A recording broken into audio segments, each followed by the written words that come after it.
शिवार्थ, आगरा से। गुरुदेव भगवान, आपके चरणों में कोटि कोटि नमन। महाराज जी, मेरा प्रश्न है कि आपने एकांतिक वार्तालाप में एक बार बताया था कि आपको एक साधु महात्मा जी ने बताया था कि बच्चा जैसा बनना है वैसा सोचो, जैसा सोचोगे वैसे बन जाओगे। तो महाराज जी, आपने बोला था कि हमने ये बात अपनी डायरी में लिख ली थी। तो महाराज जी, आपने अपनी डायरी में और क्या क्या लिखा है महाराज जी? हम क्यों बताए? भाई वो पर्सनल डायरी है। संतों से जो सुना, जो अनुभव हुआ, वो दो डायरी बनाई। एक सन्यास की डायरी है और एक वैष्णव मार्ग में जब चले तो इसकी डायरी। अब कई वर्षों से कुछ नहीं लिखते, नहीं पहले कुछ ना कुछ। अब तो बस शांत, अब किसके लिए लिखे, क्या लिखा पढ़ी करें। अब तो बस जो समझ में आ गया है कि हर समय प्रभु का चिंतन करना है, तो जहाँ एकांत बैठे बस शांत प्रभु का लिखा पढ़ी दोनों बंद हो गई है। महाराज जी, हमने वो डायरी पढ़ी है। हमें लगता है कि वही उसी के सूत्रों का विस्तार कर रहे हैं विविध प्रश्नों के माध्यम के उत्तर देके। महाराज जी, वही सत्संग हजारों घंटों का आपका प्रवचन है, वही सूत्रों का विस्तार है महाराज जी। क्योंकि जितने भी सूत्र उसमें लिखे हैं वही विस्तार में आप उसका नाम जप कीजिए। हाँ, दे दिया था कुछ दिन के लिए, इन लोगों को दे दिया था कि आप लोग जो चाहो नंबर उतार लो अपने जीवन में, उसी से कल्याण होगा। क्योंकि उसमें संतों के वचन हैं जो भ्रमण करते रहे, जहाँ जो संत बोले वही लिख लिया। तो संतों की यथावत बात मानी जाए तो कभी माया में फंस नहीं सकते। यथावत बात मानी जाए, कभी माया में नहीं फंस सकते। मेरा प्रश्न ये इसमें ये भी था कि जैसे कि हम संसार में रहते हैं, तो हम जितने भी संसार वाले हैं वो भगवान से जुड़ने के लिए ऐसा क्या लिखे दिए जो आपने डायरी में लिखा है, उस तरीके से कुछ आप बता दीजिए हमारे जो आप विचारों को बता दीजिए जिनको अगर आप एकांतिक को सुनोगे तो ये सही बात कह रहे, सब डायरी के ही है।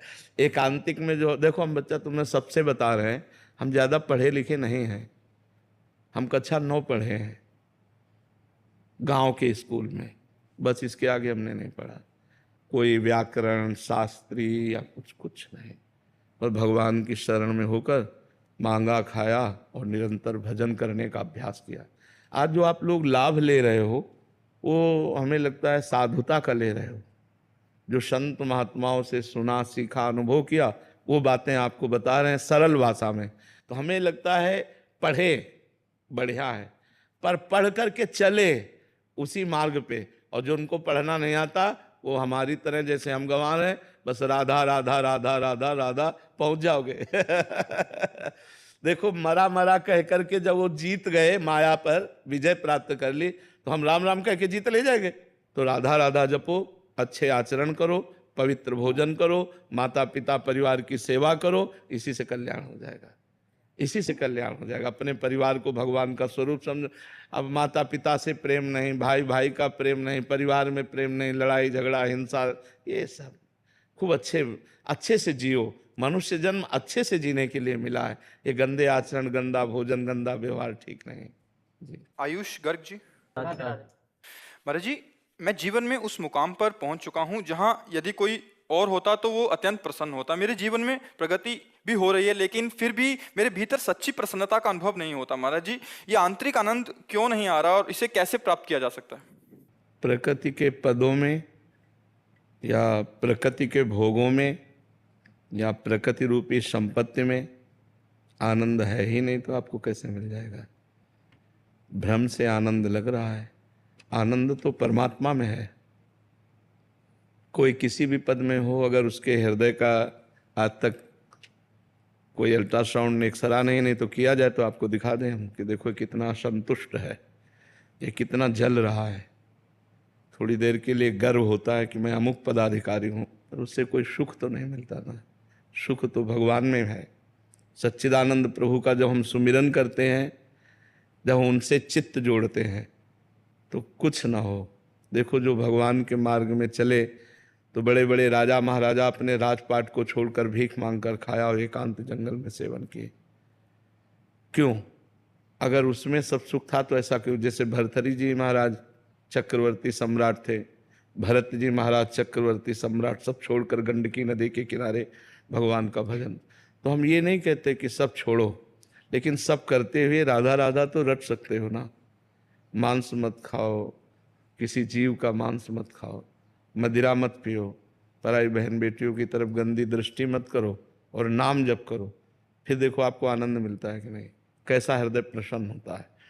आप अच्छा अच्छा पदार्थ खा लो, एक दिन ये देखो, और एक दिन किसी गली में भूखे बैठे हुए कुत्ते को ही सही, किसी को भी, मनुष्य को, किसी को भी भरपेट भोजन करवा दो, फिर देखो आपको कैसा लगता है।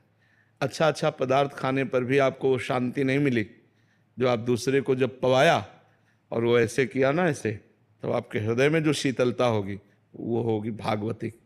बिना आध्यात्मिक सुख के मन शांत नहीं हो सकता। हमारा मन एक अव्यक्त प्रेम की तरफ बढ़ता जा रहा है। हम जिस व्यक्ति वस्तु स्थान से प्रेम करते हैं वहां से वो हट जाता है, नहीं हट जाता। थोड़े दिन तो लगेगा, थोड़े दिन, जैसे नया नया कोई भी पुरुष स्त्री मिले, समाज मिले, पद मिले, पैसा, तो एक थोड़े दिन तो लगेगा, फिर इसके बाद वो वहाँ से अनमना हो जाएगा, फिर वो दूसरा चाहेगा, क्योंकि उसको जो चाहिए वो मिल ही नहीं रहा। उसको चाहिए अखंड आनंद, उसको चाहिए प्रेम, उसको चाहिए शांति, एकदम आनंद। और ये केवल भगवान में मिलता है, ये रुपया पैसा में नहीं मिलता। रुपया पैसा में बढ़िया शांति है, कहीं भी अगर सुख शांति है तो भगवान के नाम और भगवान के चरणों में है। ये रुपया पैसा नाना प्रकार की ये सब मनोरंजन है, लेकिन मन विश्राम वहीं पाएगा जहाँ अनंत सुख का, और अनंत सुख भगवान में है, और अंत वाला सुख यहाँ है। हर सुख का अंत है कि नहीं इसमें? भाई बहुत भूख लगी तो भोजन बढ़िया लगा, लेकिन पाते पाते अंत होगा ना भोजन का, पाते ही थोड़ी रहोगे। थोड़ी देर के बाद फिर वही पदार्थ आपको दिया जाए जो बहुत बढ़िया है, आप कहोगे बस यार। अगर थोड़ी जगह है तो थोड़ा ले लिया, और फिर इसके बाद कहोगे बस, गुस्सा आ जाएगी। अगर फिर डाल दे तो वो उठ के चल देगा, मतलब इतनी अरुचि हो जाएगी। हर भोग का अंत है, तो अंत वाले भोगों में जो सुख है वो अंत वाला है, और हमारा मन भगवान का अंश है। ये अनंत सुख चाहता है, असीम सुख चाहता है, प्रेम चाहता है, शांति चाहता है। ये तो सिर्फ भगवान से मिलेगी, संसार में तो है नहीं। क्यों? आज तक बताओ कोई धन प्राप्त करके शांति पाया हो तो हमें बताओ। कुछ ना कुछ धन तो सबके पास है, शांति मिली क्या? परिवार एक प्रेम है क्या? कहीं मोह हो सकता है, प्रेम नहीं। कहाँ आनंद है? विचार करके देखो। अब लोग आनंद मनाने के लिए पार्टी करते हैं, पार्टी में शराब पीते हैं और गंदे भाव प्रकट होते हैं उनसे। इनमें आनंद है क्या? आनंद है आत्मा का, आत्मा आनंद। बाहरी किसी नशे में आनंद थोड़ी। देखो नशेबाज आदमी बर्बाद हो जाता है। तो भाई कुछ भी उन्नति हो वो सांसारिक है और वो नाशवान है, आज नहीं तो कल वो मिट जाने वाली है।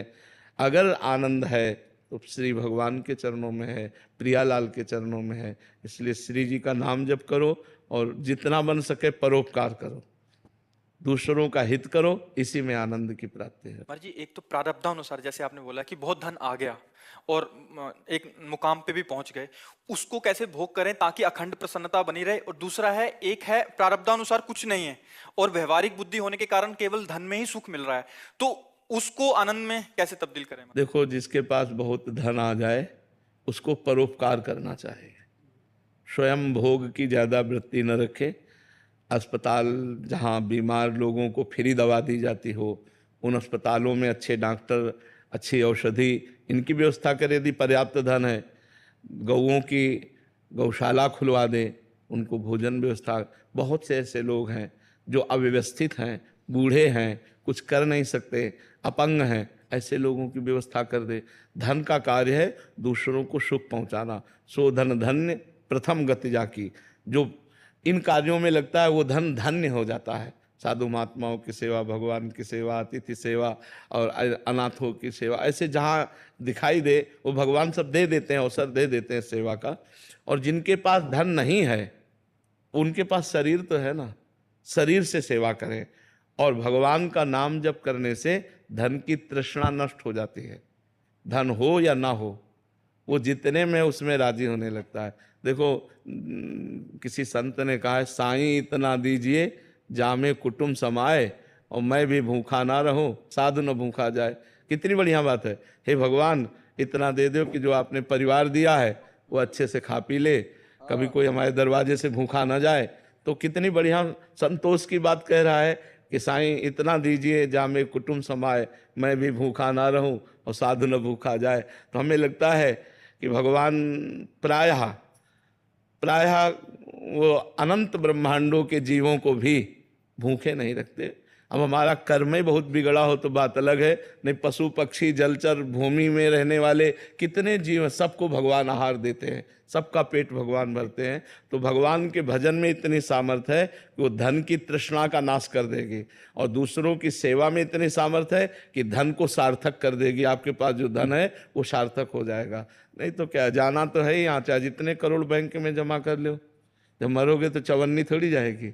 और अगर आपने उससे किसी का हित कर दिया है, किसी को एक बार भोजन भी पवा दिया है, वो आपका पुण्य बन गया, वो आपके साथ जाएगा। जो दूसरों की सेवा की जाती है वो हमारे साथ जाएगा, भगवान का नाम साथ जाएगा।